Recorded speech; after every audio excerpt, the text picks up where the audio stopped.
Padre, te damos gracias por tu palabra. Gracias porque ella es siempre poderosa, porque ella siempre produce el fruto para el cual fue enviada. Podemos confiar que tu Espíritu Santo, quien la inspiró, tu Espíritu Santo que habita en nosotros, está en nosotros y con nosotros en este momento, hará lo mismo hoy, que tu Espíritu Santo preparará el terreno de nuestro corazón para que podamos practicar tu palabra, podamos convertirla en acción, en vidas transformadas, Señor. Rogamos que el poder de tu palabra, operada en el Espíritu Santo, nos transforme hoy. Podamos parecernos más a Cristo, traer gloria a ti y ser transformados, Señor. Te rogamos esto en el dulce nombre de Cristo Jesús y te damos muchas gracias. Amén. Por supuesto, quiero hablar de ese momento tan crucial, de esta encrucijada, de este encuentro de Jesús con los soldados romanos, que por supuesto no eran discípulos y que lo conocieron. ¿Y qué surgió de ese encuentro? Y la palabra que resume lo que ocurrió allí es simplemente burla. Es simplemente burla, de modo que yo le he titulado el sermón de hoy, simplemente la burla, la burla. Pero antes de entrar a ese pasaje y desglosar de alguna manera lo que sucedió allí y ver eventualmente la aplicación, yo quisiera mostrar que eso ya es algo que es una realidad entre nosotros. Es decir, la burla es una realidad actual entre nosotros. No sé cuántos han sido víctimas de burla, ¿no? Quizás no voy a pedir que levante la mano. Yo he sido víctima de burlas en varias ocasiones. Hay burlas que podemos oírlas, y hay otras burlas que se hacen con gestos, se hacen con acciones. Yo no sé usted, quizás esta es una experiencia mía personal, quizás por ser pastor, los pastores siempre somos las personas más criticadas de cualquier iglesia. No es una experiencia solamente de nuestra iglesia, en cualquier iglesia la persona más criticada es siempre el pastor. Y como ya yo llevo casi 15 años pastoreando, les voy a dar una noticia. Ya no me da ni frío ni calor. Ya lo espero, ya para mí es normal. Que la gente se burle de mí, como vamos a verlo, es normal. Así que quiera Dios que nosotros podamos llegar a un entendimiento de lo que la palabra dice acerca de la burla, de lo que Jesús dijo acerca de la burla, del ejemplo que vemos en Jesús acerca de la burla, de modo que tú y yo podamos llegar a un nivel en que no nos importe que se burlen de nosotros. Imagínense la libertad de poder caminar con su frente en alto todo el tiempo y no permitir que nada, absolutamente nada, incluyendo la burla, te pueda detener de tu misión en el evangelio y de alcanzar el propósito que Dios tiene para tu vida. Quiera Dios que hoy podamos llegar a eso. Pero antes quisiera mostrarles de una forma clara, visible e indubitable que la burla al cristianismo es algo que ocurre hoy por hoy. Quiero pedirle que pongan la imagen, y esta imagen es quizás una de las imágenes más burlonas, más bajas, más asquerosas que hayan podido publicar en cualquier momento. Y por supuesto nos estamos refiriendo a la imagen que usaron en la apertura de la ceremonia de los Juegos Olímpicos en París en el 2024. Si usted se recuerda, pues sabe lo que esto causó a nivel mundial, especialmente dentro del cuerpo de Cristo, de la iglesia a nivel mundial. Y si usted no sabe lo que está viendo, básicamente está viendo una representación de la Santa Cena, algo tan santo, algo tan de Dios como la Santa Cena, y que intencionalmente, porque es muy fácil de ver la intención que tenían en estos Juegos Olímpicos en París en el 2024, esta parodia de la última cena con estética moderna, incluyendo drag queens. ¡Qué abominación! ¡Qué blasfemia! ¿Verdad que sí? Y si vamos un poquito más atrás, yo en realidad no sé qué estaba sucediendo cuando yo tenía unos 7, 8 años. Aparentemente había un movimiento diabólico, y esto refleja una vez más que esto de la burla al cuerpo de Cristo, a la iglesia, es una cuestión histórica. Por ejemplo, en el mundo del cine y la televisión, para el año 1988, ya saben que para ese tiempo ya saben la edad que tenían, o si quieres saber mi edad, ahí tienen, hace la matemática. Y aquellos que se están riendo en la congregación, pues saben de lo que vamos a hablar ahora. La última tentación de Cristo, en el 1988, una película, The Last Temptation of Christ. En esta película se presenta una versión tan humanizada de Jesús que incluía tentaciones sexuales. Yo creo hace mucho tiempo que intenté comenzar a ver la película y no tuve el estómago para poder continuar viendo la película. Así de abominable era la blasfemia que querían proyectar en esta película para el 1988, la última tentación de Cristo. Y en el mundo de la arte y la explosión de arte para esos años también, hubo un artista, entiendo que era un fotógrafo, si estoy en lo cierto, en el 1987, un año antes, que publicó una imagen, Peace Christ, Cristo en orina. No van a ver la imagen acá, no quise presentar más imágenes que esta, porque esa solamente ya es suficiente para volverle el estómago a cualquiera y cerrar emocionalmente nuestro corazón y el entendimiento. No quería traer más imágenes, pero esta fue una persona que tomó una foto. Él quería un artista que tenía una imaginación diabólica y puso un crucifijo con Jesús crucificado en una vasija de cristal, en un vaso de cristal, y orinó en el vaso de cristal, y esa imagen fue famosa. De modo que vemos una vez más en varios círculos que la burla ha existido y que ha estado muy cerca de nosotros. ¿Qué tal de la canción Like a Prayer, como una oración de Madonna en el 1989? ¿Y qué podemos decir de una imagen muy famosa que salió hace solamente una semana de un líder político disfrazado de Jesús y sanando? Yo no sé si era la intención de él burlarse literalmente, pero se le fue el avión, como decimos en mi tierra. Se le fue, y se le fue bien ido. ¿Hay burla o no? ¿Hay un movimiento de burla o no en contra del cristianismo? Si usted no lo ve, perdóneme, pero usted está ciego. Hay un gran movimiento de burla, y ese movimiento ha sido histórico. Cuando vamos a este pasaje que leímos al principio en Marcos capítulo 15, vemos este momento, esta encrucijada en que se burlaron literalmente de Jesús. Yo quiero darle un poquito de contexto. Me hubiera encantado dedicar todo el sermón a desglosar estos versículos, y voy a decir algo de los versículos, pero no voy a desglosarlo tan minuciosamente. Quería que entendieran lo siguiente, que cuando los judíos, y cuando digo los judíos, no me estoy refiriendo a todo el pueblo judío, me estoy refiriendo exclusivamente a la élite religiosa judía, los escribas y fariseos. Los escribas y fariseos odiaban con intensidad a Jesús.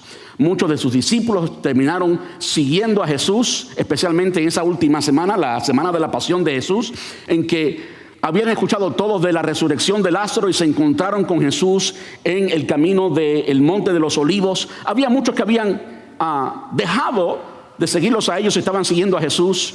Y pues lo que hizo en el templo, más de una vez, lo que vimos que hace Jesús en el templo el lunes es volcar las mesas de nuevo y pasar por encima de la autoridad de todos ellos, pasar por encima de la autoridad de todos la élite religiosa que se encargaba de los servicios religiosos en el templo. Y no solamente ellos, sino también de la guardia romana. Imaginen la autoridad que tenía Jesús. Estaba frente a ellos, en medio de ellos, haciendo lo que ellos odiaban, y nadie podía ponerle un dedo. Como dijo Jesús la primera vez que limpió el templo, cuando comienza su ministerio, en el primer año de su ministerio, que limpia el templo la primera vez, dice: no me ha llegado la hora. Por lo tanto, no podían hacer absolutamente nada. Jesús siempre estaba descansando absolutamente en la soberanía de Dios. Los judíos, aunque odiaban tanto a Jesús, podían acusarlo pero no tenían el poder de sentenciarlo a muerte. De modo que cuando arrestan a Jesús la noche del jueves, después de la Santa Cena, que Jesús va con los discípulos y arresta, que va con los discípulos a orar, y allí lo arrestan. Desde ese momento hasta el próximo día, el viernes, se estima que fue a las 9 de la mañana que crucificaron a Jesús. Esa última noche a la cual yo me he referido aquí, que Jesús pasó en la casa de Caifás, no la pasó en la casa de Caifás durmiendo y preparándose para el próximo día. Hubieron no menos de 6 juicios, totalmente injustos, por supuesto, en contra de Jesús. ¿Por qué? Porque los judíos querían simplemente matarlos. De modo que ese primer juicio fue el juicio de Anás.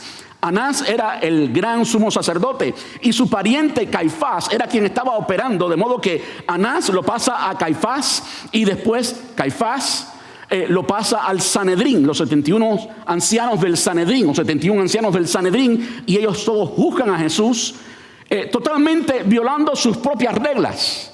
Por ejemplo, para juzgar a alguien no podían juzgarlo de noche, y obviamente esto surgió de noche. Lo más tarde que surgió los juicios de Jesús fue a las 6 de la mañana, y posiblemente para ese tiempo ya Jesús estaba siendo juzgado por los romanos, no por la élite religiosa. Hay 3 de los juicios que fueron hechos por la élite religiosa. Ya les he mencionado el de Anás, el de Caifás, los sumos sacerdotes, y luego el del Sanedrín. Y después que ellos no pueden, porque no tenían el poder para sentenciarlo a la muerte, a eso de las 6 de la mañana es que lo llevan al pretorio. Y allí es donde se encontraba Pilato. Pilato se albergaba en la fortaleza La Antonia. Los que hemos ido a Jerusalén, hemos visto la fortaleza La Antonia y el lugar donde le hacen este juicio a Jesús. El lugar donde le hacen los 2 últimos juicios a Jesús, la casa de Caifás, de eso he hablado muchísimo acá, y ahora estamos hablando del pretorio en la fortaleza La Antonia. Ambos lugares están intactos. Usted puede pisar esos lugares y decir con certeza: aquí pisó Jesús, literalmente. Cuando lo traen a Pilato, Pilato lo juzga. Ustedes conocen de Pilato. Pilato no ve culpa en él. Le lee la lista de las sentencias, y eran muchas. Yo imagino a Pilato leer toda esa sentencia que habían traído, todas las acusaciones, no sentencias, perdón, las acusaciones que habían traído los escribas y fariseos, leérselas todas. Y Jesús, como dijo Isaías 53, 700 años antes que Jesús naciera como cordero, no abrió su boca. Una lista de acusaciones, todas injustas, y él no abrió su boca. Pilato no sabía qué hacer con Jesús, lo manda a Herodes. Herodes tampoco hizo mucho más, lo devuelve de regreso a Pilato, y es entonces que Pilato se lava las manos y entrega a Jesús y satisface la demanda de los escribas y fariseos. Interesante cómo alguien como Pilato llegó a ser el gobernador de Judea. Pilato era español. Pilato no era romano, era español. Y llegó a ser el gobernador de Judea porque estaba casado con la nieta de Herodes Antipas. Y como estaba casado con la nieta de Herodes Antipas, Claudia, entonces pudo subir en rango.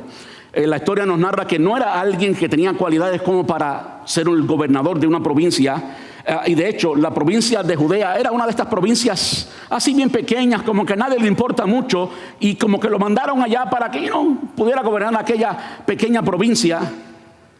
Y esta mujer, Claudia, la nieta de Herodes, se había convertido al judaísmo y tenía cierta admiración. Dios estaba tratando con Claudia y tenía cierta admiración por Jesús. Y de hecho, como leemos en los evangelios, la noche en que Jesús estaba en casa de Caifás y lo estaban juzgando allá, ella no pudo dormir y soñó con Jesús. Y es por eso que ella le dice: mira, no tengas nada que ver con este hombre, porque este hombre es justo. Todos sabemos lo que sucede. Eventualmente Pilato se lava las manos y entrega a Jesús. Esto sucede justo antes de lo que leímos al principio, y ahora quiero leerlo de nuevo. Y quiero que vean lo gráfico de la descripción de Marcos. Como he dicho, Marcos fue discípulo del apóstol Pedro. Entendemos que Marcos capta el evangelio. Marcos no era uno de los 12. Capta el evangelio, recibe el evangelio de Pedro. Muchos estudiosos dicen que el evangelio según San Marcos muy bien pudo haberse llamado el evangelio de Pedro. Pero claro, Pedro no lo escribió, fue Marcos. Quizás por la similitud que había entre el carácter de Pedro y el carácter de Marcos. Eran todos volátiles, las emociones estaban por encima. Marcos le escribe a los romanos, y como le escribe a los romanos, es muy descriptivo, muy al punto, muy directo. Es el evangelio más corto, pero al mismo tiempo es muy rico en imágenes, es muy rico en adverbios, en sustantivos y adjetivos, descripciones. Quiero leerles de nuevo Marcos capítulo 15 y esos versículos del 16 al 20. Dice: los soldados llevaron a Jesús al patio del cuartel general del gobernador. Imagínense, a las 6 de la mañana, después de ser juzgado 3 veces injustamente por las personas a las que él vino. ¿Saben lo que dice Juan, verdad? A los suyos vino y los suyos no le recibieron. ¿Él vino a quién? A los judíos. Jesús no llegó a México, ni Cuba, ni Puerto Rico. Él llegó a Jerusalén, llegó a los judíos. A los suyos vino y ellos no le recibieron. Después de ser juzgado por ellos 3 ocasiones, por toda la élite religiosa judía que debían conocer al pie de la letra todas las profecías, más de 300 profecías directas y precisas que decían que Jesús era el Mesías. Ellos estaban tan ciegos, porque aunque conocían tanto, tenían el corazón tan sucio. Esa es una de las razones por la cual yo soy muy enfático en mi ministerio, en la forma que ejerzo el liderazgo cristiano. Yo soy muy enfático en aplicar la vida cristiana. ¿Saben qué? Porque el conocimiento es solo el comienzo, no es el final. El conocimiento es muy bueno. Estudia, hazte un doctor, excelente, pero no te quedes ahí, porque estos escribas y fariseos eran todos doctores de la ley, conocían la ley. Sin embargo, se le había pasado, estaban ciegos y el corazón lo tenían podrido. Jesús mismo les dice: ustedes son hijos de su padre, el diablo. Entonces el conocimiento no es el fin. Usted puede conocer toda la Biblia y ser el peor de los pecadores y estar tan lejos de Dios. Lo importante es que lo que usted conozca lo traiga al corazón y que usted permita que Dios le transforme, que Dios le cambie, que usted rinda su voluntad delante de Él. Porque cuando usted rinde su voluntad delante de Él, entonces Él te transforma y te vuelves parte del cuerpo de Cristo, y ahora vas a reflejar su gloria. Sí, tú y yo vamos a reflejar la gloria de Jesús en nuestras vidas, solo y cuando rindimos nuestro corazón. No solamente el conocimiento. Pero permítame seguir. Los soldados llevaron a Jesús al patio del cuartel general del gobernador llamado Pretorio, y llamaron a todo el regimiento. Es enfático, Marcos, es enfático Marcos, ¿verdad que sí? Todo el regimiento. Piensen unos 200 soldados para intimidar. Lo vistieron con un manto púrpura. Un manto púrpura. ¿Sabe qué me encanta de la palabra? Que el enemigo, Satanás, y todas las personas que él ocupa para hacer cumplir el plan de Satanás, no tienen otra opción que hacer cumplir la palabra de Dios. ¿Por qué digo esto? Porque el Antiguo Testamento, las profecías de Jesús nos dicen que nuestros pecados son como púrpura. Y allí estaban ellos haciendo cumplir literalmente la palabra de Dios, mientras estaban ejecutando el plan del enemigo. Hasta el mismo enemigo no se escapa de la autoridad soberana y total que tiene tu Dios y mi Dios. Amén. Lo vistieron con un manto de púrpura y armaron una corona con ramas de espinos y se la pusieron en la cabeza. Entonces lo saludaban y se mozaban: viva, viva el rey de los judíos. Y lo golpeaban en la cabeza con una caña de junco. Le escupían y se ponían de rodillas para adorarlo burlonamente. Este era un juego que hacían los romanos que se llamaba mano caliente. El juego de mano caliente es que ponían a alguien en el centro, le vendaban los ojos, la persona no podía ver, y comenzaban a darle golpes y a insultarlo en cualquier manera, pero había uno del grupo que no lo hacía. Y después de tantos empujones y golpes y escupitajos y demás, le preguntaban, ¿quién lo hizo? Si él acertaba, entonces eso detenía el juego o ganaba. Pero si no acertaba, continuaban haciendo eso.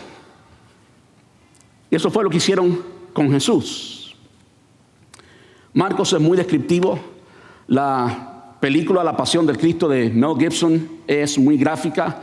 Yo creo que lo ilustra muy bien. Está muy bien hecha la película. Es muy bíblica y por supuesto tiene elementos que van más allá de lo que la Biblia dice para enriquecer. Y entiendo, cinematográficamente tenían que añadirle más cosas, pero es una buena película. Dice el versículo 20, cuando al fin se cansaron de hacerle burla. ¿Saben qué me impresiona? Que Jesús sabía el nombre de todos ellos. Sabía cuántos pelos tenían en la cabeza todos los soldados. Sabía el día que nacieron cada uno de ellos y sabía el día que se iban a morir. Y sabe también todo lo que ha sucedido entre su nacimiento y su muerte. Y él no quiso decir el nombre.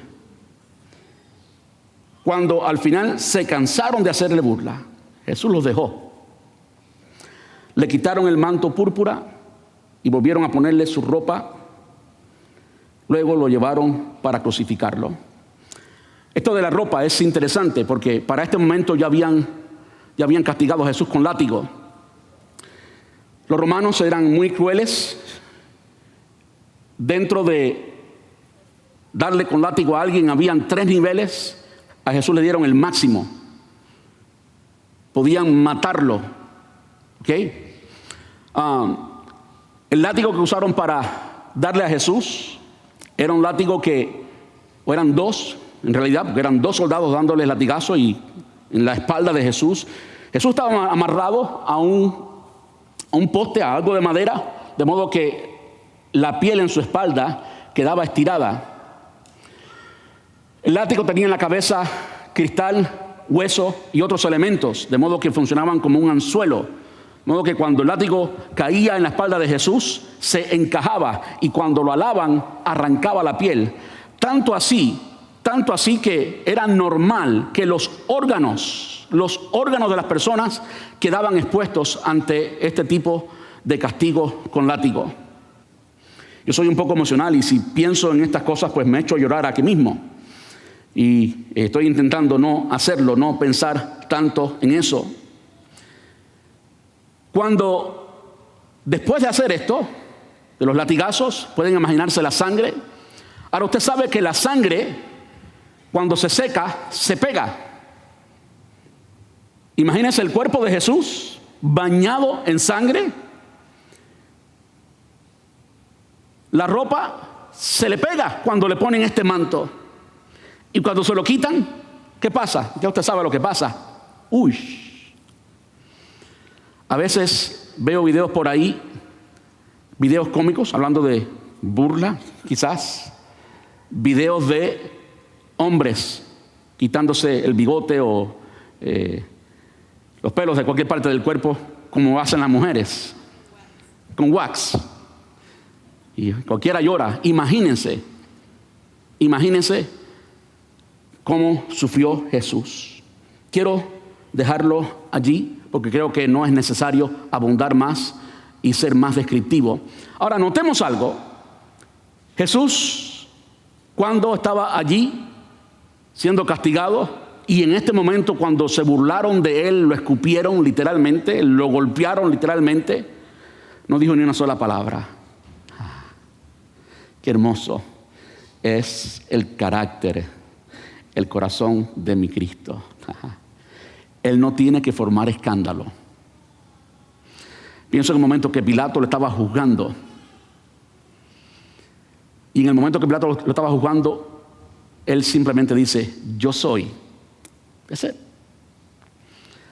Y hace referencia a ciertos pasajes de Revelación o de Apocalipsis, donde se habla del cumplimiento del reinado milenial de Cristo, en que Él va a reinar y juzgar a todo ser viviente. De modo que aquel que lo estaba juzgando era el acusado y Jesús era realmente el juez y el juez eterno. Ahora que hemos visto el ejemplo de Jesús, Jesús no abrió su boca, pasó por todo eso porque Él conocía su naturaleza, Él conocía su propósito. El propósito estaba implicado en lo que estaba sufriendo en ese preciso momento. Ahora yo quiero llevarles a ver la perspectiva bíblica de la burla en general. Hemos visto hasta ahora el ejemplo de Jesús. Hemos visto una enseñanza sin palabras. Y yo creo que esa enseñanza sin palabras puede ser suficiente para que simplemente podamos seguir el ejemplo de Jesús. Y aunque el mundo nos diga, aunque el mundo se burle, como vimos en ese evento en París en el 2024, en los Juegos Olímpicos, y aunque tú y yo lleguemos a ser personalmente burlados como fue Jesús, o quizás menos de como fue Jesús, podamos acordarnos y podamos reaccionar como Jesús reaccionó. Pero ahora vamos a ver no solamente el ejemplo, sino vamos a ver lo que Él enseñó. En el Sermón del Monte, en Mateo capítulo 5, versículos, estas citas van a aparecer en su pantalla, no va a aparecer todos los textos, vamos a leer mucho ahora. Simplemente quiero que veamos cuál es el panorama bíblico, la perspectiva bíblica de la burla. En el Sermón del Monte, el primer sermón de Jesús, en capítulo 5 de Mateo, versículos 11 y 12, dice: Dios los bendice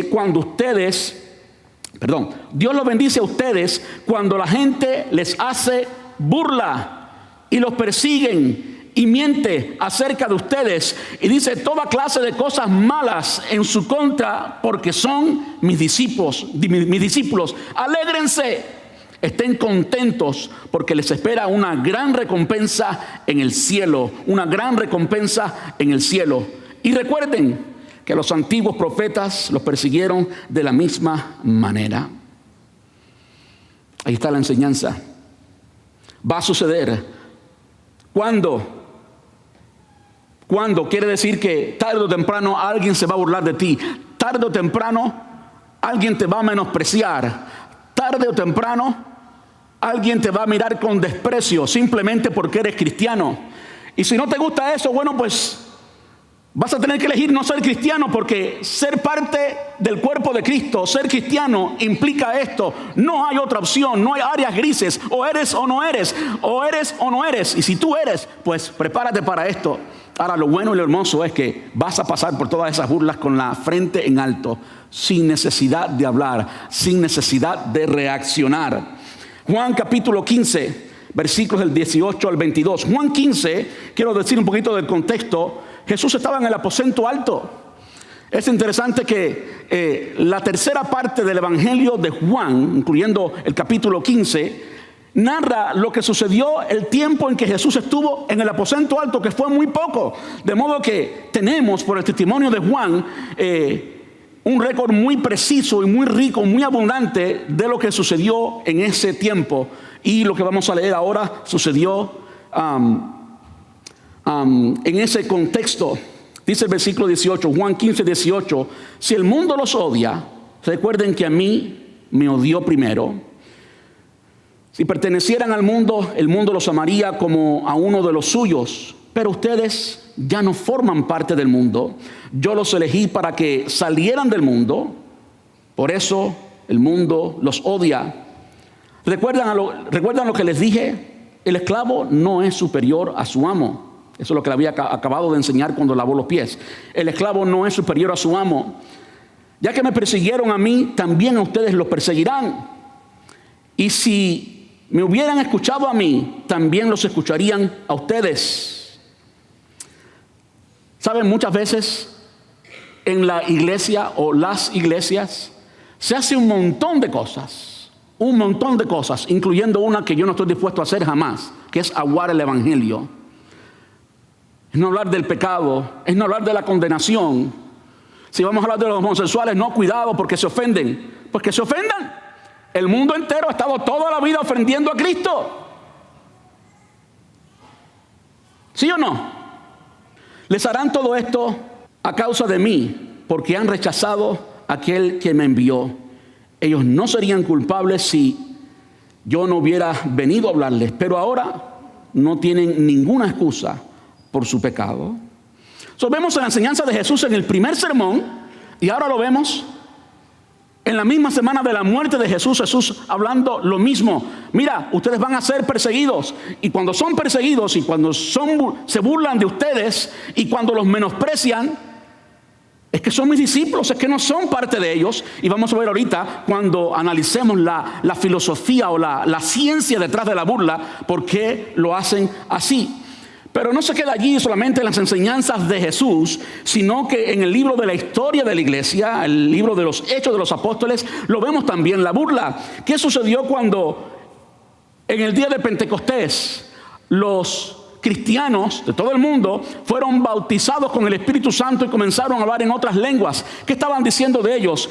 Hechos 2:13. Otros burlándose decían: esto lo que están es borrachos. Era una burla. Yo no quiero pedir cuántos hay aquí que tienen raíces pentecostales, a cuántos han llamado aleluya en este lugar. Pero yo creo que si usted tiene raíz pentecostal, usted ha recibido muchas burlas de los locos, de los aleluyas, de los, etcétera, etcétera, etcétera, etcétera.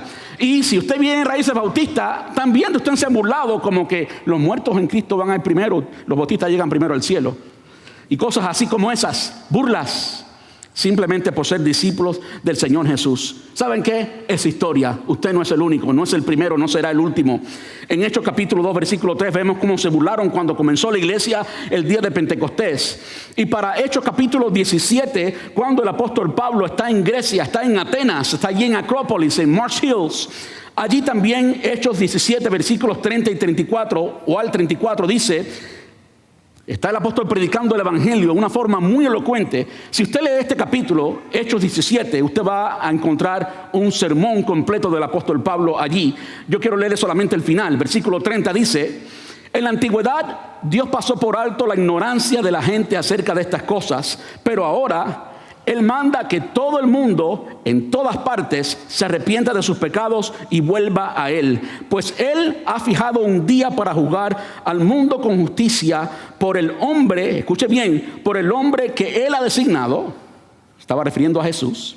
El hombre que Él ha designado, y les demostró a todos quién es ese hombre al levantarlo de los muertos. Cuando oyeron esto, versículo 32, cuando oyeron a Pablo hablar acerca de la resurrección de los muertos, algunos se rieron con desprecio, pero otros dijeron: queremos oír más sobre este tema más tarde. Con esto terminó el diálogo de Pablo con ellos, pero algunos se unieron a él y se convirtieron en creyentes. Entre ellos estaba Dionisio, un miembro del concilio, el Areópago, dice la otra versión, una mujer llamada Damaris y varios más. Ha sido historia. En el avance del evangelio ha habido burlas. Cuando la gente no entiende, hay burla. Así que si se han burlado de ti y te han dicho que tú no sabes lo que estás diciendo, yo quiero decir algo importante acá. Los jóvenes que están aquí, presta atención, ¿ok? Porque al ser joven, quizás tu fe no ha sido muy sólida. Y una de las cosas que el mundo va a usar y está usando hoy por hoy en las universidades de Estados Unidos y del mundo entero es la burla al cristianismo, como que no tiene sentido.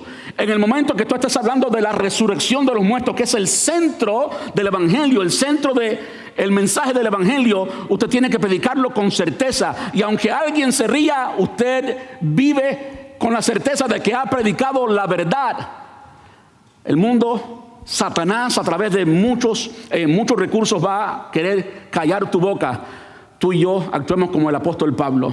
¿Y saben qué? Algunos, esto de después significa que no querían en ese momento en público hacerlo, pero después se acercaron y vemos que algunos vinieron a Cristo. No escuches la voz de los tantos que se burlan. Mira aquella persona que acepta a Jesús.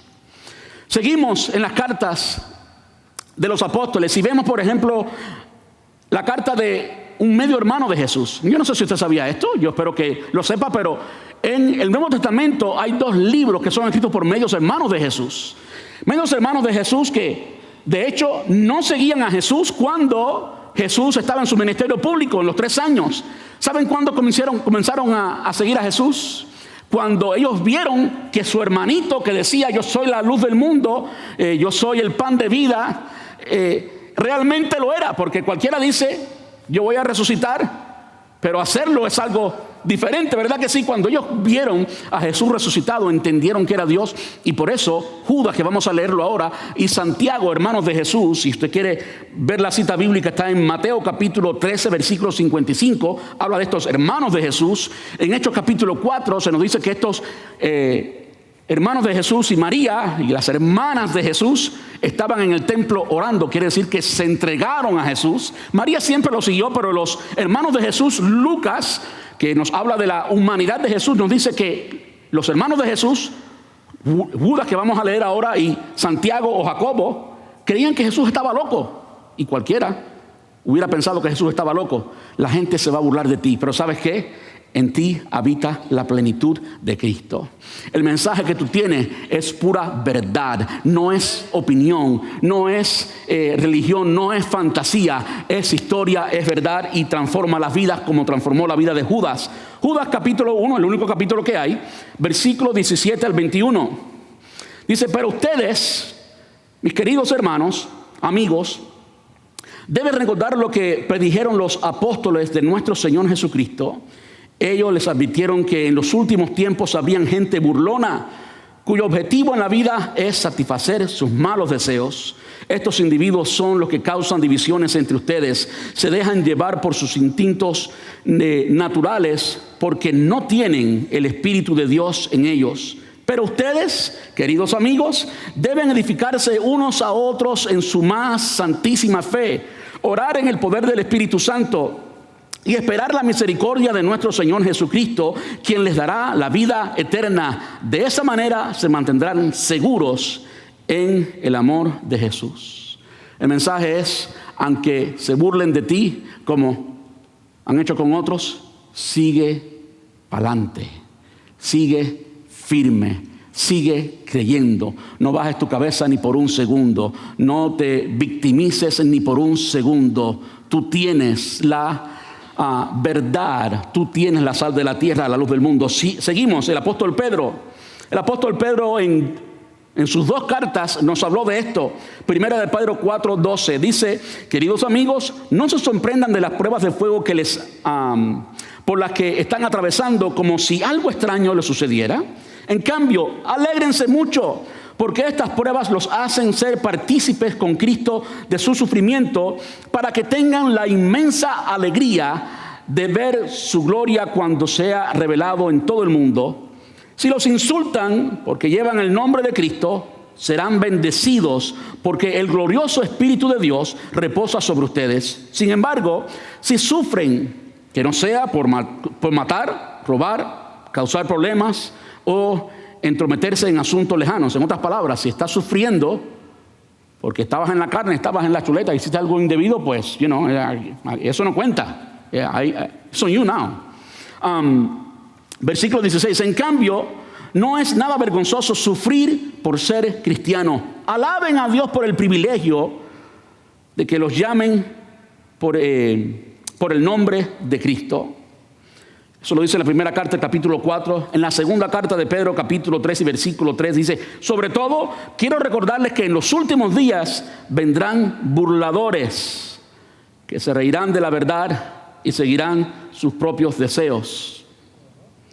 Y el apóstol Pablo a Timoteo, a quien escribía como un hijo, como un líder de la iglesia, pero al mismo tiempo un hijo y un líder que era débil y necesitaba oír estas palabras del apóstol Pablo. En la segunda carta a Timoteo, capítulo 3 y versículo 10 dice, pero tú, Timoteo, sabes muy bien lo que yo enseño y cómo vivo y cuál es el propósito de mi vida. También conoces mi fe, mi paciencia, mi amor, mi constancia. Está hablando del ejemplo.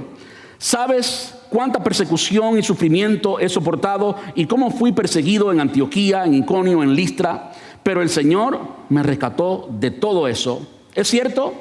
Y todo el que quiera vivir una vida de sumisión a Dios en Cristo Jesús sufrirá persecución. ¿Usted le escuchó? Todo, dice el apóstol Pablo, y todo el que quiera vivir una vida de sumisión a Dios en Cristo Jesús, sufrirá persecución. Ahí estamos tú y yo.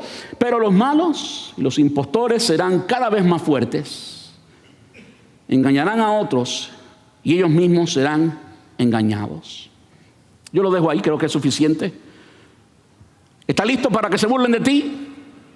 Va a pasar. Entonces usted tiene que, como digo yo, si usted tiene las expectativas en su lugar, no hay sorpresa. No hay sorpresa. Es normal. Usted no reacciona. Las veces que yo he ido el año pasado, por ejemplo, a Cuba, yo estoy muy acostumbrado al aire acondicionado aquí, a levantarme por la mañana y comer lo que yo quiera y vivir la vida americana. Gloria a Dios, Dios bendiga América. Pero cuando voy a Cuba, yo me olvido de eso. Y yo sé que me voy a bañar con agua fría y que no voy a dormir con aire acondicionado y que voy a tener que caminar, ir a la iglesia con un coche, con caballito y la peste de la caca del caballo, todo, y que no es normal. Entonces, ¿qué? Uno se prepara. Tú ajustas tus expectativas, ajusta tu expectativa, espera la burla, espera el desprecio. ¿Está listo para entender por qué? Ahora vamos a ver por qué. Vamos a ver por qué y vamos a ver la burla como el fenómeno humano. Cuando estudiamos la burla, específicamente la burla en contra del cristianismo, de los cristianos, podemos ver que hay una mezcla de por lo menos 5, aquí hay 5, pueden haber más, de 5 fenómenos, ¿verdad?, que ocurren en la psiquis, en el pensamiento y en el corazón humano. Y la primera es la defensa psicológica, es el rechazo a la autoridad. Es decir, cuando hay una autoridad que se impone y es superior a ti, se impone. Una de las formas tontas y estúpidas de tú luchar en contra de eso es burlarte de la autoridad, es no aceptar la autoridad. Pero es una estupidez porque tú estás bajo la autoridad, no te guste, no, te burles o no te burles, es una tontería. Es decir, esa posición es una posición de inferioridad y de incapacidad de hacer nada a una ley que se te impone. Estás sujeto a esa ley, te guste o no. Y burlarse es lo más estúpido que alguien puede hacer. Es una respuesta de inferioridad en defensa psicológica, en rechazo a la autoridad. ¿Qué tal con la identidad de grupo? ¿De qué está hablando, pastor? Bueno, cuando estamos hablando del cristianismo, de nosotros como cristianos, que somos diferentes, como bien dijo Jesús, ¿verdad? Que ustedes no son del mundo. Y como somos de otro grupo, somos de otro montón, una de las cosas que se hace cuando alguien se burla de un equipo diferente, y esto se usa mucho en los deportes, esto se usa mucho en las discusiones, esto se usa mucho en los argumentos, es un factor psicológico en que al tú burlarte de la otra persona, afirmas al mismo tiempo con el acto de la burla que tú perteneces aquí y no allá. ¿Saben qué? Aunque se burlen, yo pertenezco a Cristo. Aunque me escupan, yo pertenezco a Cristo. Aunque parezca un víctima, yo pertenezco a Cristo. Aunque parezca un perdedor, yo pertenezco a Cristo. Aunque parezca que Satanás está ganando, yo pertenezco a Cristo y soy más que un vencedor por medio de Cristo Jesús. ¿Qué tal con el humor como poder? El humor puede ser una forma de rebajar lo que se percibe como poderoso. Es una forma de tú hacerte creer a ti mismo. Está muy relacionado al primero. Como tú te haces creer a ti mismo que en realidad tú tienes poder sobre la situación al burlarte de ella. Es un factor psicológico. Pero el que tiene el poder de verdad no necesita burlarse de nadie. No necesita burlarse de nadie. Sabe que tiene el poder. Las heridas personales es otra que tiene mucho que ver con la iglesia. Es decir, cuando hay personas que han tenido experiencias negativas con un líder religioso, ya sea por la hipocresía percibida. Esto para mí es grande. La hipocresía percibida. Hay mucha hipocresía en la iglesia. Hay muchas personas que viven cubriéndose Como si no supiéramos que todos fallamos, como predicaba el domingo pasado, todos fallamos, ¿verdad? No hay que cubrir eso. Más bien, cuando descubrimos que todos fallamos, nos hacemos igual a los demás y podemos ministrarle y tocar el corazón en formas que de otra forma no pudiéramos hacerlo. Hay muchas personas que han tenido experiencias negativas con líderes cristianos, especialmente líderes, especialmente pastores, hipocresía percibida, abuso espiritual, abuso emocional. Y cuando han recibido ese tipo de abuso, pues rechazan a la persona, pero con la persona rechazan al cristianismo. Es decir, hay personas que no saben que representan al cristianismo y todo lo que hacemos lo hacemos en el nombre de Cristo. Y cuando alguien termina rechazándonos a nosotros por nuestras faltas, no por las faltas de Cristo, no por las faltas de nuestra fe, nosotros representamos el evangelio. Y hay personas que en su rechazo a líderes o otros creyentes, en efecto rechazan el evangelio completo, y una de las formas en que hacen eso es burlándose. Tengo en mi mente a alguien a quien respeto mucho, no voy a decir el nombre, un pastor muy respetado a nivel internacional, americano, y su hijo vive burlándose de él. No hay otra cosa, yo no puedo imaginarme eso, no hay otra cosa que pueda ser más dolorosa. Su hijo burlándose de él.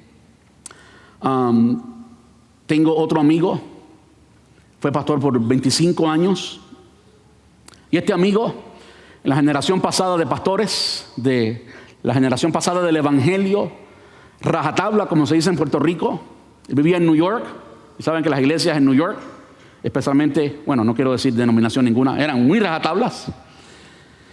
Y este muchacho en su juventud tenía un moñito, tenía el pelo largo, y había muchos de estos dogmas que los cristianos lucen exteriormente de esta manera y no de aquella manera.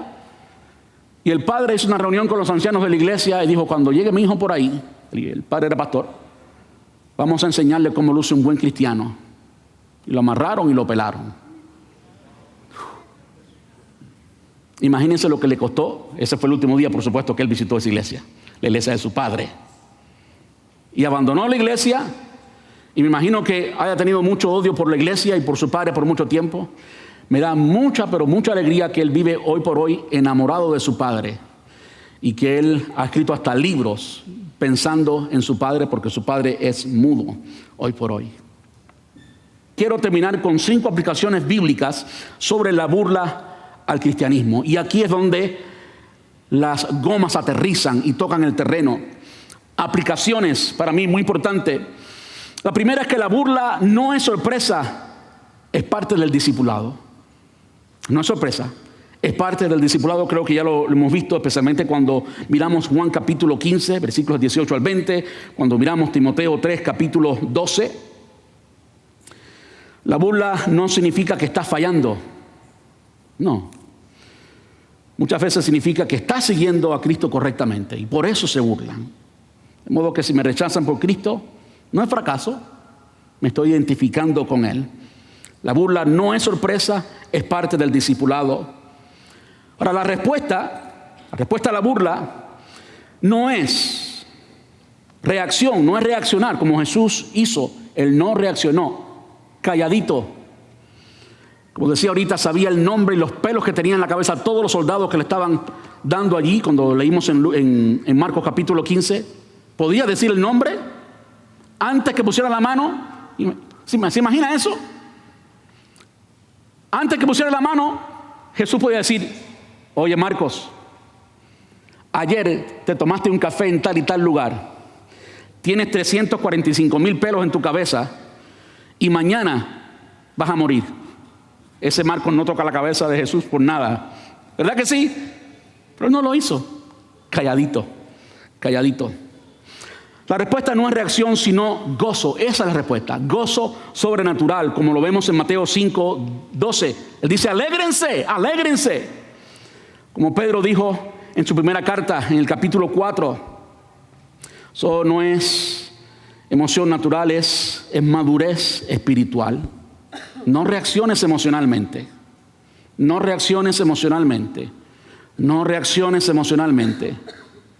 Sé maduro y responde con gozo.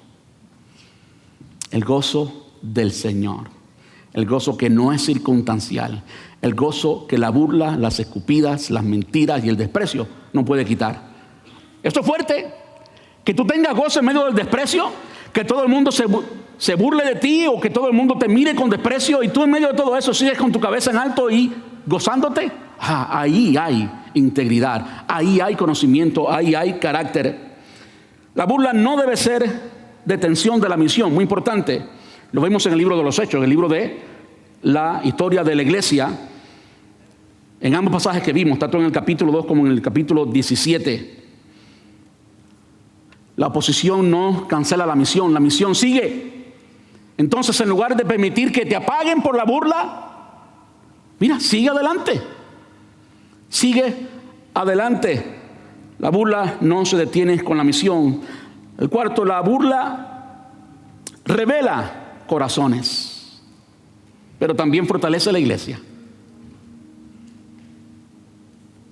Saben, hay personas dentro de la iglesia que a veces se van a burlar, que van a hablar con desprecio, ¿okay?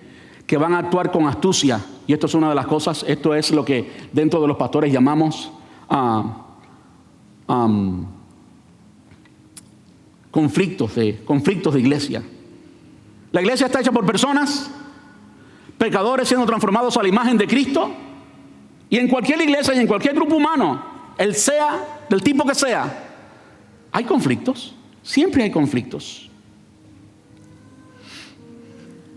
Y cuando alguien se burla de otra persona, o habla con desprecio de otra persona, o quiere destruir el testimonio de otra persona, la difamación, el chisme, eso es una forma de persecución, es una forma de burla, una forma muy indirecta, una forma con mucha perspicacia. Entonces se revela el corazón de esa persona, pero al mismo tiempo también se fortalece la iglesia, como dice la segunda carta de Pedro en capítulo 3 y versículo 3, ya lo vimos, como dice Judas, versículos 17 al 21, ya lo vimos. Uno, que la iglesia no se debilita con la burla, más bien cuando la enfrenta se fortalece. Después que se burlaron de ti y tú seguiste, ¿qué has demostrado? Que tú eres más fuerte, ¿sí o no? Entonces sigue adelante, porque tú eres más fuerte. ¿Sabes por qué eres más fuerte? Todo lo puedo en Cristo que me fortalece. ¿Sabes por qué eres más fuerte? ¿Sabes por qué eres más fuerte? Porque la palabra lo dice, que tú y yo somos más que vencedores por medio de Cristo Jesús. La palabra dice, diga el débil, fuerte soy. ¿Se burlan de ti? Pues di, yo soy fuerte, yo voy a vencer esto. Por último, la burla es parte del legado de Cristo y de los profetas. Lo hicieron con Jesús, lo hicieron con los profetas, lo van a hacer contigo, lo van a hacer conmigo. Muy sencillo, muy fácil de entender. Quiero terminar con algo muy importante, y tiene que ver con lo que comenzamos. Tiene que ver con la forma en que se ve el sacrificio de Cristo en la cruz. Como yo dije al principio, 6, no 1, 6 juicios. Lo que leímos en el texto principal en Marcos capítulo 15, el desprecio, la burla a Jesús, justo antes de ser crucificado.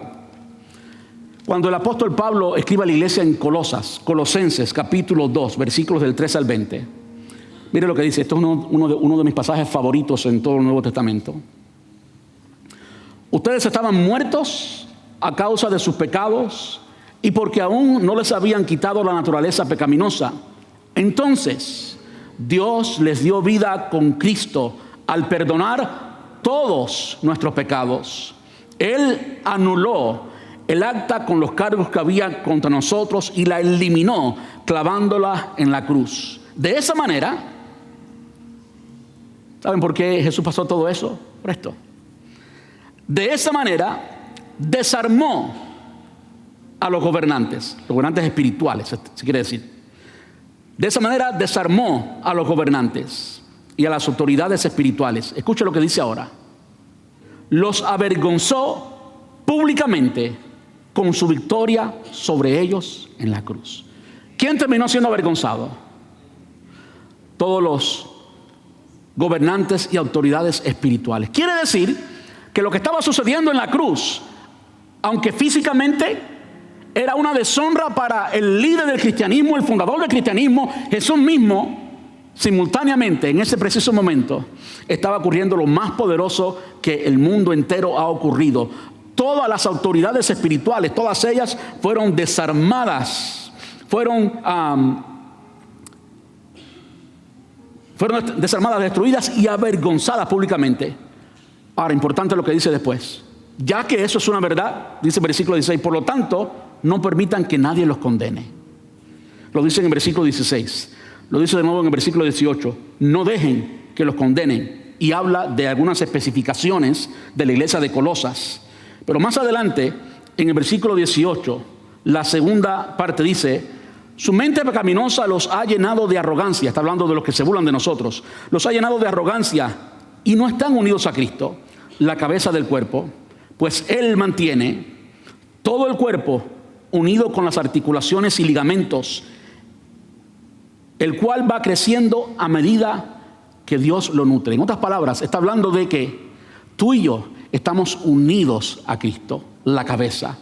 En otras palabras, tú no estás loco. Tu cabeza es una que piensa bien. Tu cabeza es una que lo sabe todo. Estoy hablando de Cristo. Es una que lo sabe todo. Tu cabeza es una que es eterna. Tu cabeza es una que lo puede todo. Tu cabeza es una que tiene todo poder. Cristo. Y Cristo está unido a la iglesia.